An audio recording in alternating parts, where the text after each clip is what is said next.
হরে কৃষ্ণ। আজকের এ পর্বে আমরা সনাতন ধর্মের খুবই গুরুত্বপূর্ণ কিছু প্রশ্নের উত্তর জেনে নিব।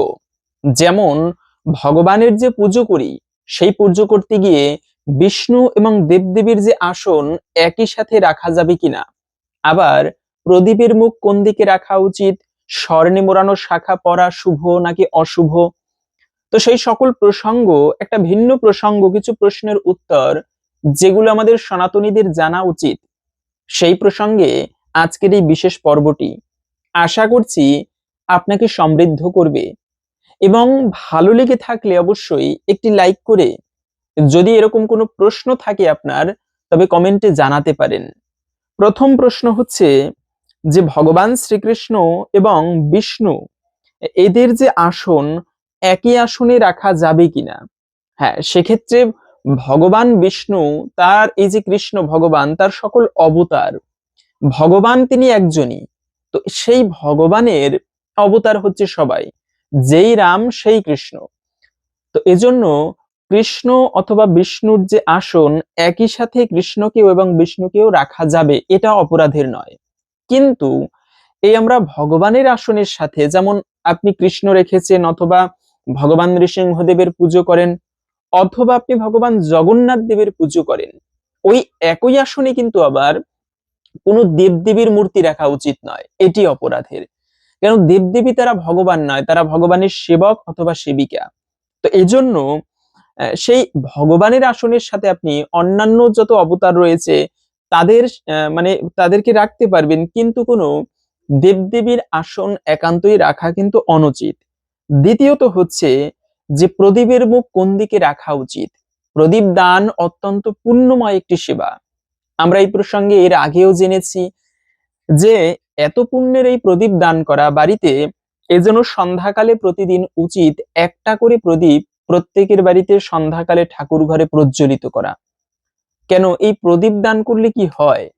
এই প্রদীপ দানের মাহাত্ম্য অনেকভাবে পাওয়া যায়, যার মধ্যে একটা বিশেষ কাহিনী হচ্ছে যে একবার একটা ভক্ত বিশেষ মাসে বা বিশেষ দিনে একটা প্রদীপ, ঘিয়ের প্রজ্বলিত প্রদীপ ভগবানকে নিবেদন করেছে। আর ওই প্রদীপের ঘি খেতে গিয়ে আগুনে পুড়ে একটা ইঁদুর ওখানে মারা গিয়েছে। তো এই যে আগুনে পুড়ে মারা গিয়েছে, এতে ওই ইঁদুরের, যেহেতু সেটা ছিল ভগবানকে নিবেদিত প্রদীপ, তাই ওই ইঁদুরের এত পুণ্য হয়েছে যে মৃত্যুর পর চিত্রগুপ্ত ওই ইঁদুরকে পরের জন্মে রাজা করে জন্মগ্রহণ করিয়েছে। তো এজন্য প্রদীপ দান অত্যন্ত পুণ্যের দান। আর সেই প্রদীপ ভগবানের মন্দিরে দান করা, ঠাকুর ঘরে সন্ধ্যাকালে দান করা অত্যন্ত পুণ্যের। কিন্তু কথা হচ্ছে কোন দিকে সেই প্রদীপের মুখ রাখা উচিত, উত্তর দিকে নাকি পূর্ব দিকে। হ্যাঁ, সেক্ষেত্রে শাস্ত্রে এরকম ধরা বাঁধা কোনো নিয়ম নেই। এই বিষয়টা নিয়ে অনেককে দেখা যায় বিভিন্ন প্রশ্ন করতে, যে অমুক মহারাজ বলেছে অমুক দিকে রাখতে হবে প্রদীপের মুখ। আসলে কোন দিকে রাখা উচিত ঠাকুর ঘরে প্রদীপের মুখ? সেক্ষেত্রে আপনারা যে কোনো দিকে রাখতে পারেন, ধরা বাঁধা এরকম কোনো নিয়ম নেই ঠাকুর ঘরে প্রদীপের মুখ কোন দিকে রাখতে হয়। তবে ঠাকুরের দিকে মুখ করে আপনি ঠাকুর ঘরে প্রদীপ রাখতে পারেন, অথবা তুলসী তলায় রাখলে আপনারা প্রধান দরজায় রাখতে পারেন, দরজার দিকে সোজা মুখ করে, অথবা দরজা যদি আপনার এখন পশ্চিম দিকে হয় তাহলে পশ্চিম দিকে মুখ করে রাখবেন, অথবা যদি তুলসী তলায় রাখেন তখন আপনি পূর্ব দিকে অথবা উত্তর দিকে মুখ করে রাখতে পারেন। দুটো দিকেই অত্যন্ত শুভ।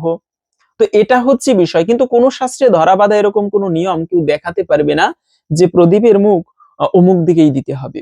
পাশাপাশি হচ্ছে আমরা যে ভগবানকে আরতি করি, ওই আরতির প্রদীপ সরাসরি হাত দিয়ে নেভানো উচিত নয়। এই ভুলটা আমরা অনেকেই করে থাকি। সরাসরি হাত দিয়ে ঠাকুর ঘরে প্রদীপ কখনো নেভাতে নেই, এটি কিন্তু বিশেষ অশুভ। কেন? প্রদীপ হাত দিয়ে নেভালে এটি বংশ অচিরে ধ্বংস হয়। এখন অনেকে বলে যে প্রদীপের মুখ পুড়ে যায়, বুক পুড়ে যায়, এতে নাকি অমঙ্গল হয়। না, এটা কোনো অমঙ্গল নয়। প্রদীপ এজন্য দেখবেন মন্দিরগুলোতে আপনা আপনি প্রদীপ নিভে যাবে, কেউ কিন্তু প্রদীপ নিভায় না, এটা নিভাতে নেই ভক্তরা। অনেকে বলে থাকে এরকমটা যে এই প্রদীপ নিভালে এতে বংশের অমঙ্গল হয়ে থাকে, তো এই জন্য হাত দিয়ে প্রদীপ নিভাতে নেই।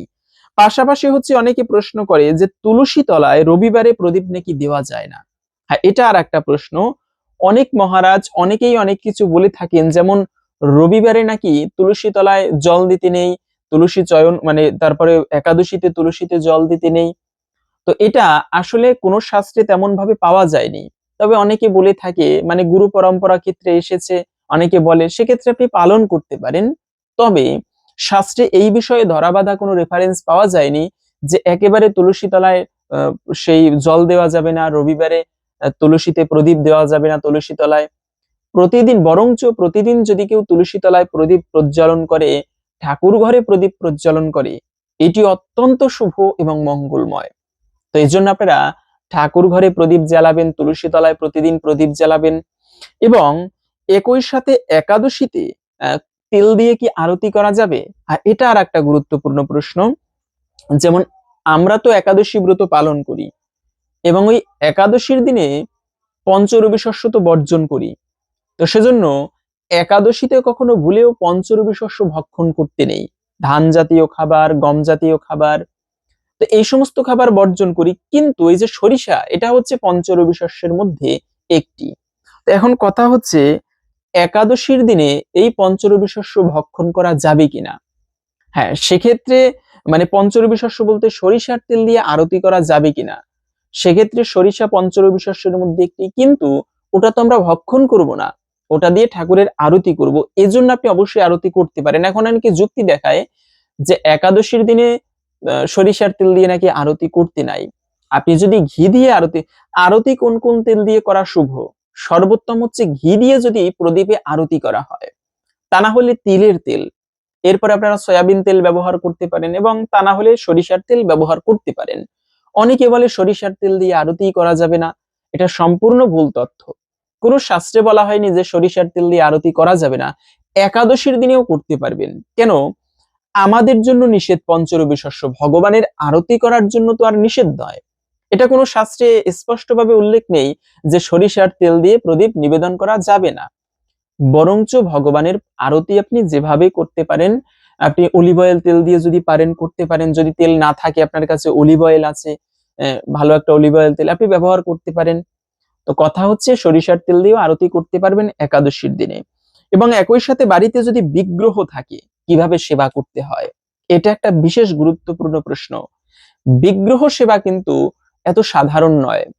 সাধারণ সেবা মানে সাধারণ কোনো চিত্রপটে সেবা, এই যে আমরা পুজো করি, পুজো হচ্ছে চার ধরনের হয়: ঘটে, পটে, যন্ত্র এবং প্রতিমা। তো ঘট মানে হচ্ছে শুধুমাত্র ঘট স্থাপন করেও সেখানে পুজো করলে তাতেও কিন্তু ইষ্টদেবের পুজো হয়। পট মানে হচ্ছে চিত্রপট, শুধুমাত্র ছবিতে পুজো করলে তাতেও কিন্তু পুজো হয়। এবং যন্ত্র মানে হচ্ছে বিশেষ কিছু আঁকিবুকি বা সিম্বল। সনাতন ধর্মে বিশেষ কিছু আঁকিবুকি রয়েছে, সেগুলো অঙ্কন করেও যদি সেই পুজো করা হয়, এতেও কিন্তু পুজো হয়। এবং প্রতিমা মানে হচ্ছে যে ঠাকুরের যে এই যে ঠাকুরের উদ্দেশ্যে আমরা যে সুন্দর প্রতিমা বা বিগ্রহ তৈরি করি, সেই বিগ্রহতে পুজো করলেও পুজো হয়। কিন্তু প্রাণ প্রতিষ্ঠিত কোনো বিগ্রহ, এটা কিন্তু সাধারণ নয়। প্রাণ প্রতিষ্ঠিত বিগ্রহের পুজো করতে গেলে খুবই সাবধানতা অবলম্বন করতে হয়। ঠাকুরের পুজো করতে গিয়ে, প্রাণ প্রতিষ্ঠিত বিগ্রহের পুজো করতে গিয়ে নিয়ম টু নিয়ম ভোগ লাগাতে হয়। ত্রিসন্ধ্যা, যেমন আমরা বাড়িতে আপনি গোপালের সেবা করেন, অন্যান্য ভগবানের সেবা করা সহজ, গোপাল সেবা কিন্তু অনেক কঠিন। 3 বেলা নয়, বরঞ্চ 5 বেলা খেতে দিতে হয়, মানে ভোগ দিতে হয়। ভুল হলে কিন্তু অপরাধ। এর জন্য বিগ্রহ সেবা মানে প্রাণ প্রতিষ্ঠিত, ওর মধ্যেও একটা প্রাণ আছে, এটা মনে করে পুজো করতে হয়। আমি বেড়াতে গিয়েছি, বিগ্রহ মন্দিরে দিনের পর দিন বসে আছে, অভুক্ত, মানে পুজো হচ্ছে না, এটা কিন্তু আবার অমঙ্গলের। এজন্য বিগ্রহ সেবা করা অবশ্যই মঙ্গলের, কিন্তু একটুকু সাবধানতা অবলম্বন করা উচিত, যেন 3 বেলা পুজো হয়, 5 বেলা পুজো করতে হয় আমাদের, অন্তত পক্ষে 3 বেলা ত্রিসন্ধ্যা যেন পুজোটা হয়, ভক্তি ভরে যেন পুজোটা হয়, তবে বিগ্রহ সেবা, প্রাণ প্রতিষ্ঠিত বিগ্রহের সেবা করা উচিত। এরপরে যে বাড়িতে কি বিড়াল পোষা ভালো নাকি খারাপ? শুধু বিড়াল নয়, বাড়িতে পশু পাখি প্রাণী পোষা ভালো নাকি খারাপ? হ্যাঁ, অনেকে পাখি পোষে বাড়িতে, সেক্ষেত্রে মুক্ত পাখিকে কখনো বাড়িতে পোষা উচিত নয় বদ্ধ করে। ও পাখিটা মুক্ত, কেন আমরা ওকে বদ্ধ করে রাখবো? আপনি একটা মুক্ত জীব, আপনাকে যদি জেলখানায় আটকে রাখা হয়, ভালো লাগবে? এজন্য কোনো পাখিকে কখনো বদ্ধ খাঁচায় আবদ্ধ রেখে বাড়িতে পোষা উচিত নয়। এখন কুকুর বেড়াল আপনি বাড়িতে পুষতে পারেন, এমন নয় যে এটা পোষা যাবে না, খুবই খারাপ। বিড়াল হচ্ছে ষষ্ঠীর বাহন, কুকুরও ভালো, বৈষ্ণব বলা হয় অনেক সময়। সেক্ষেত্রে আপনি পুষতে পারেন প্রভুভক্ত প্রাণী কুকুর, কিন্তু এমন হওয়া উচিত নয় একেবারে আসক্তি, যেমন ভরত মহারাজের হয়েছিল। হরিণ ছাড়া সে বাঁচতে পারবে না, যে কারণে হরিণ চিন্তা করতে করতে পরবর্তী জন্মে হরিণ হয়ে জন্মগ্রহণ করেছিল। এজন্য অতিরিক্ত আসক্তি নয়, আপনি এমনি ভালোবেসে পুষতে পারেন, তবে অতিরিক্ত না। এই যে বিড়ালের যে মানে লোম আছে, এগুলো কিন্তু খুবই মারাত্মক ক্ষতিকর। এগুলো বিষয়ে সাবধানতা অবলম্বন করা উচিত। পাশাপাশি হচ্ছে তুলসীর মালা পরলে, এটা আর একটা বিষয়, এই যে তুলসীর মালা না পরলে কি ঠাকুর পুজো হবে না? হ্যাঁ, সেক্ষেত্রে তুলসীর মালা না পরলে ঠাকুর পুজো হবে না এমনটা নয়। ভগবানের পুজো যেভাবে করুক ঠাকুর পুজো অবশ্যই হবে। তার মানে এটা নয় যে তুলসীর মালা পড়তেই হবে, না পড়লে ঠাকুর পুজো হবে না। কিন্তু সমস্ত বৈষ্ণবেরা তুলসী মালা ধারণ করে, সে হোক রামের ভক্ত, হোক কৃষ্ণ ভক্ত, হোক নৃসিংহদেবের ভক্ত। আর ভগবান পর্যন্ত বলেছে তুলসী ছাড়া কৃষ্ণ গ্রহণ করে না। এজন্য প্রত্যেকের উচিত তুলসীর মালা ধারণ করা কণ্ঠে। এবং এই তুলসী কাষ্ঠের মালা ধারণ করে যদি কেউ কোথাও বিচরণ করে, তবে তার দুঃস্বপ্নের ভয় থাকে না, কোনো শত্রুর ভয় থাকে না, কোনো অস্ত্রের ভয় থাকে না।